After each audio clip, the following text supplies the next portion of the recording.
Dans le monde de l'événementiel, ça fait déjà des années que le digital prend de l'importance et vient enrichir nos événements.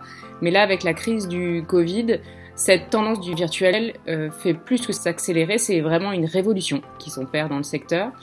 Les événements virtuels sont une vraie alternative offerte aux entreprises qui, même en période de restriction, doivent continuer à communiquer envers leurs équipes, leurs clients et leurs prospects. Et donc le virtuel prend le pas. J'identifie personnellement 5 étapes clés pour réussir votre événement virtuel. Le premier, tout d'abord, définir votre stratégie. À qui je vais parler, que vais-je dire, comment, sur quel support, quand je vais diffuser et où.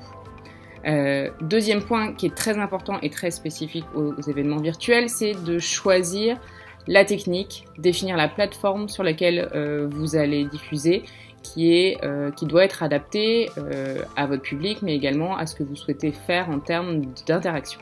Troisième point primordial, produire un contenu de qualité sur le fond et sur la forme, sachant que la vidéo est plébiscitée par les internautes, et également réfléchir à l'interaction qui est très importante dans les événements virtuels.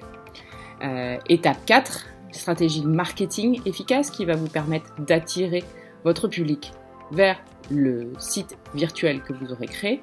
Et enfin, étape 5, ne pas oublier qu'une fois que c'est terminé, ce n'est pas encore terminé. Il faut conclure en beauté, à la fois envers votre public pour les fidéliser et par rapport à vous en interne pour faire un bilan, voir si vos KPIs ont été atteints ou pas.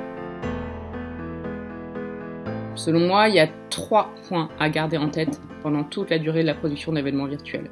Le premier, c'est la qualité du contenu que vous proposez. C'est à travers la qualité des intervenants, à la qualité de la production vidéo, de ce que vous aurez proposé.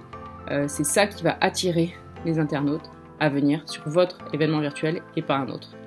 Deuxièmement, l'interactivité. Vous devez considérer que vos internautes vont devenir acteurs et non simples spectateurs. Autrement, tout simplement, ils vont partir à autre chose. C'est très difficile de retenir l'attention de votre public sans interactivité. Et enfin, préparer, se tester, répéter, former vos équipes au fonctionnement de l'outil pour que ce soit efficace.